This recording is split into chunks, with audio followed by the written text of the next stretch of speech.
जी, अस्सलाम वालेकुम। आज का हमारा टॉपिक है न्यूक्लियस। इंतहाई आसान और सिंपल सा टॉपिक है। मारूज़ी और शॉर्ट क्वेश्चन और लॉन्ग क्वेश्चन के हवाले से भी इंतहाई अहम टॉपिक है। सबसे पहले अगर हम देखें कि जो हमारे पास न्यूक्लियस है, न्यूक्लियस को सबसे पहले डिस्कवर्ड किसने किया था, तो वो साइंसदान जिसका नाम आता है वो कौन सा है? Robert brown. मतलब कि रॉबर्ट ब्राउन ही वो शख्स था जिसने सबसे पहले न्यूक्लियस को डिस्कवर किया था। इसके बाद अगर हम देखें कि न्यूक्लियस जो है वो कब डिस्कवर हुआ था, 1831 के अंदर। अब अगर हम बात करें कि न्यूक्लियस की अपीयरेंस कैसी है, इसकी ज़ाहरी सूरत कैसी है, तो ये होता क्या है कि इट इज़ डोमिनेंट बॉडी। ये बहुत सारे सेल्स के अंदर वाज़े तौर पर पाए जाने वाली बॉडी है। अब इस ये होती क्या है कि साइटोप्लाज्म के अंदर ये ज़्यादातर क्या होती है, डार्क कलर होता है, इसका गहरा कलर होता है। इसकी जो शेप है वो इर्रेगुलर होती है या स्फेरिकल शेप होती है। इट कंट्रोल्स, मतलब जितनी भी सेल की एक्टिविटीज़ हैं और लाइफ है उसको कंट्रोल करने वाली चीज़ जो है वो क्या है, न्यूक्लियस है। इसी वजह से कहते हैं कि nucleus is also called control centre of the cell. तो उसके बाद अगर हम देखें कि हमारे पास न्यूक्लियस की लोकेशन क्या है, अगर हम बात करते हैं एनिमल सेल्स की, तो एनिमल सेल्स के अंदर ये सेंटर में पाई जाती है। इसके अलावा अगर हम बात करें प्लांट सेल्स की, तो प्लांट सेल के अंदर क्या होता है, एक लार्ज वैक्यूल होता है। एक लार्ज वैक्यूल के होने की वजह से जो न्यूक्लियस है उसको मेम्ब्रेन की तरफ एक साइड पे क्या कर दिया जाता है, पुश कर दिया जाता है, धकेल दिया जाता है। उसके बाद अगर हम बात करें इसके मतलब नंबर की, इनकी तादाद कितनी होती है, तो कुछ सेल्स के पास इनकी तादाद जो है, न्यूक्लियस की तादाद सिंगल होती है, उनको हम कहते हैं मोनोन्यूक्लिएट सेल। और जिनके पास दो होगी उनको कहेंगे बाई न्यूक्लिएट सेल्स। उसके बाद अगर हम बात करें कि अगर तादाद दो से ज़्यादा है तो उनको हम क्या नाम देते हैं, मल्टी न्यूक्लिएट। इसी तरह अगर हम आप यहाँ पे देख सकते हो स्ट्रक्चर की बात करें, तो हमारे पास ये इसकी हिसाब से क्या है, बैरोनी मेम्ब्रेन है। मतलब ये जो है इसको हम क्या नाम देते हैं, ये अंदरूनी वाले को इनर मेम्ब्रेन का नाम देते हैं। इसको हम क्या नाम देते हैं, आउटर मेम्ब्रेन का नाम देते हैं।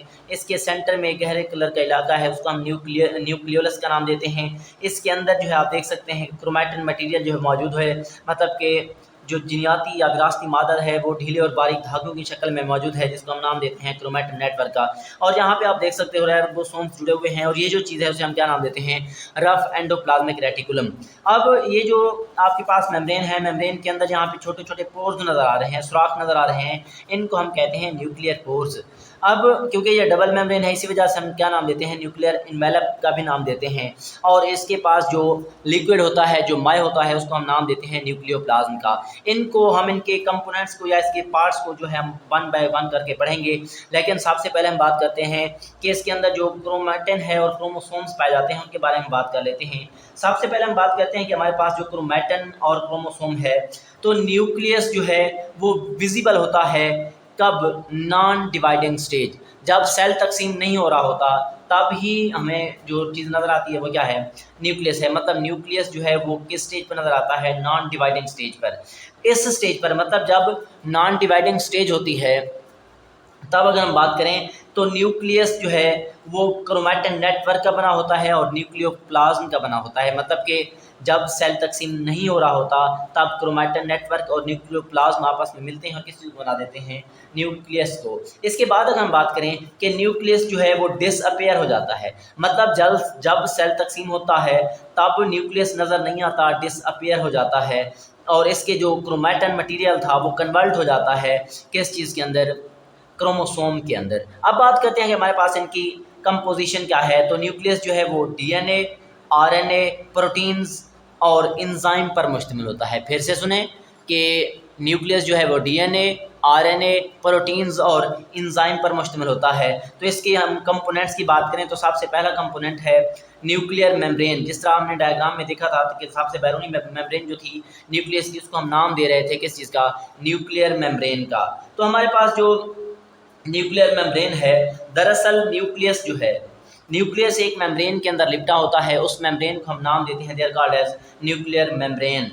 ये करती क्या है, इट सेपरेट्स, मतलब कि साइटोप्लाज्म सेल का मौजूद है, सेल के अंदर क्या है, न्यूक्लियस मौजूद है। न्यूक्लियस का मटेरियल जिसको हम न्यूक्लियर मटेरियल कहते हैं, और साइटोप्लाज्म का मटेरियल जिसको हम साइटोप्लाज्मिक मटेरियल कहते हैं, उनको एक दूसरे से सेपरेट करने का काम कौन करता है, न्यूक्लियर मेम्ब्रेन करती है। इसके बाद अगर हम देखें, it is composed of to membranes, ये दो मेम्ब्रेन पर मुश्तमिल होती है। इसी वजह से इनको हम नाम देते हैं किस चीज़ का, न्यूक्लियर इन्वेलप का।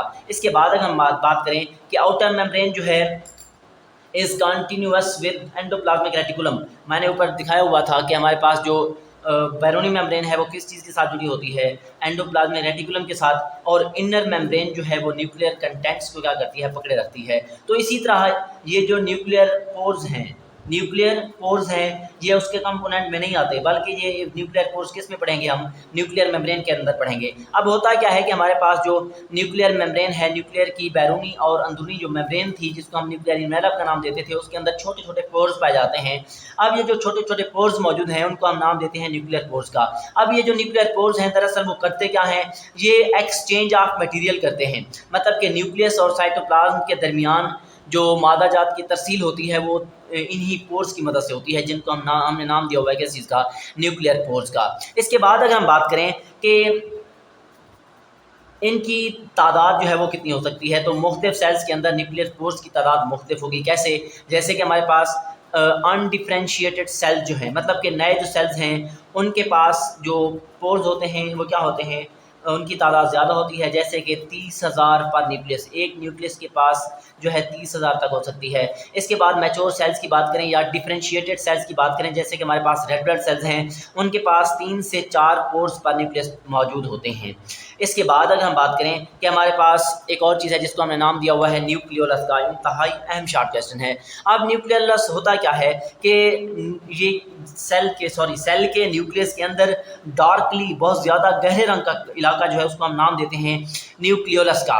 अब न्यूक्लियोलस जो है इसके पास कोई भी बाउंड्री नहीं है, इसके पास कोई भी मेम्ब्रेन नहीं है। इसके पास होता क्या है कि हर न्यूक्लियस के पास एक या एक से ज़्यादा न्यूक्लियोलस मौजूद हो सकते हैं।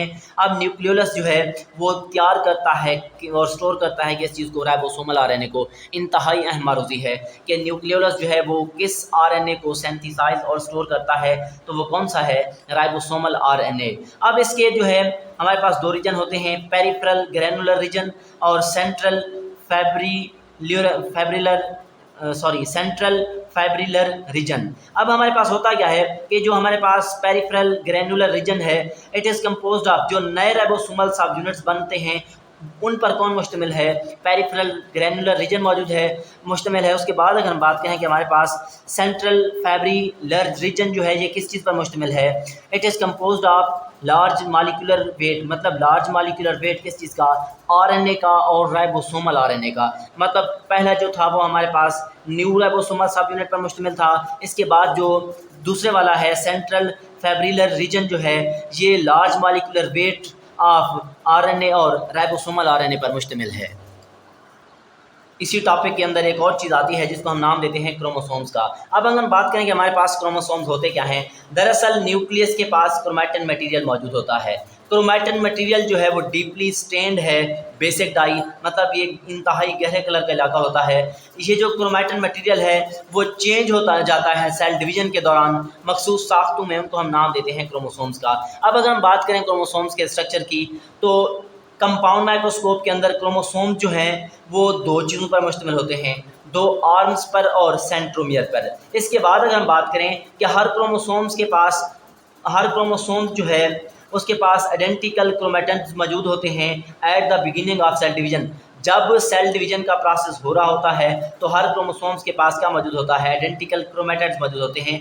अब ये जो क्रोमैटिड्स हैं वो दरअसल एक दूसरे की हूबहू कापियाँ हैं, रेप्लिका हैं, मतलब कापियाँ हैं। ये जो क्रोमैटिड्स हैं वो सेंट्रोमियर पर एक दूसरे के साथ क्या होते हैं, जुड़े हुए होते हैं। इसके अलावा अगर हम बात करें कि हमारे पास जो केमिकल कंपोजिशन है क्रोमोसोम्स की तो वो कैसी है, तो केमिकल कंपोजिशन की बात करें तो they are composed of DNA and proteins.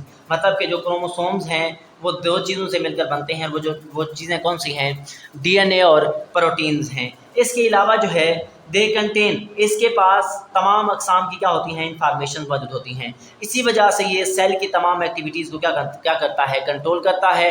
अब ये जो इंफॉर्मेशन है वो जीन की फॉर्म में मौजूद होती हैं। हमारे पास जीन जो है, ये इंतहाई अहम शॉर्ट क्वेश्चन है कि स्मॉल पार्ट ऑफ डीएनए का छोटा सा टुकड़ा जिसके पास स्पेसिफिक करैक्टर मौजूद हों उसको हम नाम देते हैं, they are called as gene. मतलब कि डीएनए का छोटा सा टुकड़ा जो इंफॉर्मेशन को कंट्रोल करता है दरअसल वो क्या कहलाता है, जीन कहलाता है। अब ये जो जीन है वो क्या करते हैं, पेरेंट्स से खसूसियात को पकड़ता है, ऑफ स्प्रिंग में ले जाता है, वालदैन से खसूसियात पकड़ता है, कहाँ पर ले जाता है, औलाद तक ले जाता है। उसके बाद अगर हम बात करें नंबर ऑफ़ क्रोमोसोम्स की, तो हर जानदार के पास क्रोमोसोम्स की तादाद जो है वो डिफरेंट होती है, मतलब हर के पास स्पेसिफिक होती है। जैसे कि इंसान है 40 क्रोमोसोम हैं, फ्रॉग के पास 26 क्रोमोसोम हैं, चैंपेंजी के पास 48 क्रोमोसोम हैं, फ्रूट फ्लाई के पास 8 क्रोमोसोम हैं, ओनियन के पास 16 क्रोमोसोम हैं, गोल्डन पी के पास 14 क्रोमोसोम हैं, पोटैटो के पास कितने क्रोमोसोम हैं, 48 क्रोमोसोम हैं। इसी तरह अगर आप देखें, हमने स्ट्रक्चर की बात की थी, जो इसका ये स्ट्रक्चर है, ये हमारे पास क्रोमोसोम एक नज़र आ रहा है। इसके जो हमारे पास बाजू हैं, इनको हम आर्म्स हैं, इनको हमने नाम दिया हुआ है किस चीज़ का, सिस्टर क्रोमेटिड्स का, और जहाँ पे जुड़े हुए हैं ये चीज़ क्या है, सेंट्रोमियर है। अब ये जो हमारे पास क्रोमोसोम्स हैं, तो हमारे पास सेल्स की दरअसल दो टाइप्स होती हैं। एक को हम कहते हैं सोमैटिक सेल्स और दूसरा होता है जर्मलाइन सेल्स। सोमैटिक सेल्स हमारे बॉडी के पार्ट्स को बनाते हैं, मतलब कि हमारे जिस्म के हिस्सों को बनाने वाले सेल्स क्या कहलाते हैं, सोमैटिक सेल्स कहलाते हैं, और गैमीट्स बनाने वाले सेल्स क्या कहलाते हैं, जर्मलाइन सेल्स कहलाते हैं। अब ये जो हमारे पास बॉडी के सेल्स या सोमैटिक सेल्स हैं, उनके पास क्रोमोसोम्स की तादाद डबल होती है, डिप्लॉयड होती है। इसी तरह हमारे पास जो जर्मलाइन सेल्स होते हैं, उनके पास क्रोमोसोम्स की तादाद क्या होती है, हैप्लॉयड होती है, मतलब कि 1n होती है। जैसे कि हमारे पास ह्यूमन है, उसके जर्मलाइन सेल्स में यानी एग और स्पर्म के सेल्स में 23 क्रोमोसोम्स होते हैं। इसी तरह ड्रोसोफिला मतलब फ्रूट फ्लाई के पास क्रोमोसोम्स की तादाद 8 होती है, लेकिन उनके तौलीदी सेल में क्रोमोसोम की तादाद कितनी होगी, 4 क्रोमोसोम्स होंगे। इसी तरह हमारे पास न्यूक्लियोसोम की बात करें कि हमारे पास न्यूक्लियस के अंदर जो सोल्यूबल फ्लूइड है उसको हम नाम देते हैं, they are called as nucleus. उसको हमने नाम दिया हुआ है किस चीज़ का, न्यूक्लियोप्लाज्म का।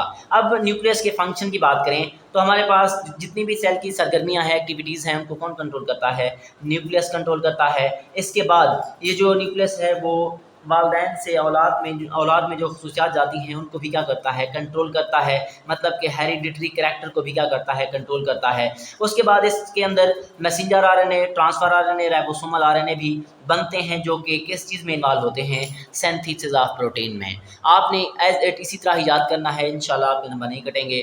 ओके बेटा, अल्लाह हाफिज़।